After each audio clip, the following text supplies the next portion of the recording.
안녕하세요. 여러분의 건강지킴이 변화몽입니다. 오늘은 혈압약을 먹어야 하는지 아니면 먹지 말아야 하는지에 대해 말씀드리겠습니다. 고혈압 환자들을 보면 크게 둘로 분류할 수 있습니다. 첫째는 습관도 고치지 않고 약도 먹지 않는 사람. 둘째는 습관은 고치지 않고 약만 꾸준히 잘 먹는 사람입니다. 첫째 유형, 약도 먹지 않고 습관도 고치지 않는 사람은 고혈압이 얼마나 위험한지 모르는 사람이거나 죽음에 처연하거나 자신에 대해 무책임하고 요행을 바라는 참으로 어리석은 사람입니다. 앞선 강의에서 말씀드린 대로 고혈압을 그대로 방치하면 협심증이나 심근경색 같은 심혈관 질환, 뇌출혈과 뇌경색 같은 뇌혈관 질환, 시력을 잃을 수 있는 망막혈관 질환, 콩팥혈관이 망가지는 심부전증 등의 심각한 합병증에 걸려 생명을 잃거나 치명적인 후유증을 겪으며 살아가야 합니다. 혈압이 높고 가족 내력이 있다는 사실을 알면서도 약을 먹지 않고 지내는 분들이 의외로 많은데, 이는 마치 언제 터질지 모르는 시한폭탄을 몸에 지니고 다니는 것과 같습니다. 둘째 유형은 의사의 말을 잘 들어 매일 약을 꼬박꼬박 잘 챙겨 먹습니다. 그런데 약을 하나님 믿는 것처럼 잘 믿고 그 외에는 어떤 노력도 하지 않는 사람들입니다. 그러나 약을 잘 챙겨 먹는데도 불구하고 심장병이나 뇌경색으로 병원에 실려가는 사람이 많습니다. 이 또한 어리석은 사람들입니다. 그럼 어떻게 하면 좋을까요? 결론을 말씀드리기 전 여러분의 이해를 돕기 위해 고혈압약의 원리와 그 부작용에 대해 먼저 말씀드리겠습니다. 쉽고 간단하게 설명드릴 테니 조금 어렵더라도 잘 들어보시기 바랍니다. 고혈압약은 크게 세 가지로 분류합니다. 첫째, 심장의 활동력을 감소시켜 혈압을 내리는 약. 둘째, 혈액의 양을 감소시켜 혈압을 내리는 약. 셋째, 혈관을 확장시켜 혈압을 내리는 약입니다. 첫째, 심장의 활동력을 감소시켜 혈압을 내리는 원리는 마치 수도꼭지를 확 틀어놓지 않고 조금만 틀어서 물을 적게 흐르게 하는 것과 같습니다. 혈관에 비유되는 고무 호수가 좁고 단단해져 터질 위험이 있다고 심장에서 나가는 혈액의 양을 줄여서 혈압을 낮추는 원리입니다. 심장이 뛰는 것을 조절하는 교감신경의 베타 수용체를 차단한다고 해서 베타 차단제라 부릅니다. 베타 차단제는 협심증이나 부정맥, 심근경색 등으로 문제가 생겼을 때 심장이 느리고 약하게 움직이도록 해서 심장을 보호하려는 목적으로 사용되는 약물입니다.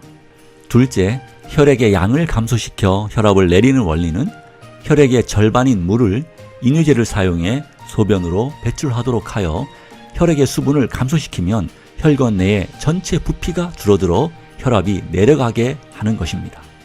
셋째, 혈관을 확장시켜 혈압을 내리는 원리에 대해 말씀드리겠습니다. 혈관은 평활근이 원으로 둘러싸고 있어서 수축하고 이완하는데요. 혈관 확장제를 써서 혈관에 평활근이 수축하지 못하게 하는 것입니다. 혈관 확장제로 제일 많이 쓰이는 약이 AIB인데요. 콩팥에서 혈액 공급이 부족해지면 안지오텐신이라는 혈관 수축 물질이 만들어져 혈압을 올리게 됩니다. ARB는 이 물질이 만들어지지 못하도록 하는 약으로 효과가 좋고 부작용은 적어 현재 널리 사용되고 있습니다. 이제 혈압약의 부작용에 대해 살펴보겠습니다. 첫째, 혈압을 내리는 강압제는 도리어 혈관을 막습니다. 고혈압은 혈관이 좁아져 있고 혈액 중에 지방 성분이 많아져 끈끈하게 될 때 발생하는 증상입니다. 그런데 베타 차단제를 써서 심장에서 혈관으로 혈액을 조금씩 흐르게 하면 혈관이 터지는 출혈을 막을 수 있지만 혈관이 막히는 경색은 더 늘어날 수밖에 없는 것입니다. 이뇨제도 마찬가지입니다. 혈관 속 물을 소변으로 배출하면 혈관의 압력은 내려가지만 혈액은 더 끈적해질 수밖에 없습니다. 최근 들어 뇌경색과 심근경색이 현저히 증가하고 있는 중요한 이유가 강압제를 많이 사용하고 있기 때문입니다. 혈관이 터지는 비율은 점점 줄어드는 반면 혈관이 막히는 비율은 점점 증가하고 있습니다. 1984년에서 2004년 사이에 뇌출혈은 88%에서 45.6%로 감소했으나 뇌경색은 12%에서 54%로 증가했습니다. 심장도 비슷한 결과를 보였습니다. 최근에는 심근경색을 비롯한 허혈성 심장질환이 부쩍 늘어나고 있습니다.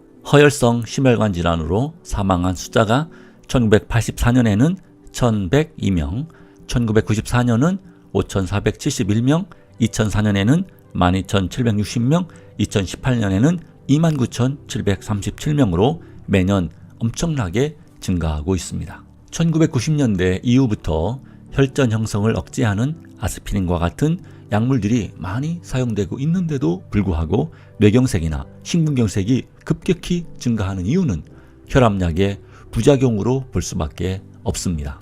둘째, 치매의 증가입니다. 신경외과 황성수 의학 박사는 치매란 뇌혈관의 동맥경화증으로 인해 혈액 공급이 부족해져서 장기간에 걸쳐 뇌신경이 서서히 죽어가는 것이라고 정의했습니다. 혈액 공급이 부족한 상황에서 강압제까지 복용하면 뇌신경이 더 빠르게 죽을 수밖에 없기 때문에 혈압약이 치매 증가에 큰 영향을 끼치는 것으로 보입니다. 통계청 자료에 의하면 치매로 인한 사망자 수가 1984년에는 46명, 1994년에는 2051명, 2004년에는 3451명, 2019년에는 13,570명으로 대폭 증가하였습니다. 치매로 인한 사망자 수가 늘어난 것은 노인 인구가 많아진 탓도 있지만 노인 고혈압 환자들이 너무 오랜 기간, 적게는 10년에서 30년 동안 혈압약을 복용한 것도 상당한 이유가 될 것입니다. 셋째, 신장질환의 증가입니다. 사구체라는 콩팥 혈관이 혈전으로 막혀 혈액 공급이 줄어들면 콩팥은 혈액을 더 많이 받기 위해 혈압을 올리는 물질을 분비합니다. 이는 몸 스스로 혈액을 더 많이 공급받으려고 하는 것인데 강압제를 사용해서 혈압을 내리면 콩팥은 이전보다 혈액이 더 부족해져 나중에는 만성심부전증이 생겨 회복할 수 없는 지경에 이르게 됩니다. 넷째, 발기부전의 증가입니다. 고혈압 환자들에게 발기장애가 많다는 사실과 강압제를 사용했을 때 악화된다는 것은 이미 잘 알려져 있습니다. 발기부전은 생식기로 통하는 동맥이 좁아져서 혈액 공급이 감소하기 때문에 생깁니다. 당뇨편에서 말씀드렸듯이 혈관에 혈전이 많아지면 가장 작은 혈관인 눈의 망막과 생식기 해명체부터 막히게 됩니다. 고혈압도 동맥경화 때문에 혈관이 좁아져 오는 것이므로 고혈압 환자들은 발기에 문제가 생기는데요. 특히 혈압약 중에서 베타 차단제를 먹었을 때 30%의 상당한 비율로 문제가 발생합니다. 이 외에도 피로감, 무기력감, 현기증과 같은 부작용이 있을 수 있습니다. 이제 결론적으로 말씀드리겠습니다. 혈압이 150 이상으로 높고 가족력이 있는데 혈압약을 복용하지 않는 분들은 본인의 생명 보존을 위해 빨리 병원에 가셔서 약을 처방받아 드셔야 합니다. 약을 꾸준히 복용하는 분들은 약을 끊어야 합니다. 혈압약은 증상만 다스리는 것이지 근본 치료가 못 됩니다. 혈압약만 믿고 장기 복용하는 것은 심각한 합병증을 불러오는 참으로 어리석은 일입니다. 그럼 약을 어떻게 끊어야 할까요? 절대로 여러분 마음대로 약부터 먼저 끊어서는 안 됩니다. 다니시는 병원의 전문의와 상의하면서 점진적으로 서서히 끊어야 합니다. 먼저 식단을 바꾸는 것이 제일 중요합니다. 철저하게 채식을 하시면 혈액이 맑아지고 혈액이 깨끗해지면 혈압은 저절로 반드시 내려갑니다. 식단을 조절했는데도 혈압이 안 내려간다는 분들은 철저하게 하지 않았고 오랫동안 꾸준히 하지 않아서입니다. 다음은 운동입니다. 가벼운 걷기부터 계단 오르기까지 꾸준히 운동하시면 혈압이 내려가는 것을 눈으로 확인할 수 있습니다. 마지막으로는 지난 시간에 배운 대로 고혈압에 좋은 혈자리를 지압하는 것입니다. 이렇게 철저한 채식과 운동 그리고 고혈압에 좋은 혈자리를 지압하시며 약을 줄여가며 끊는 것이 가장 바람직한 방법입니다.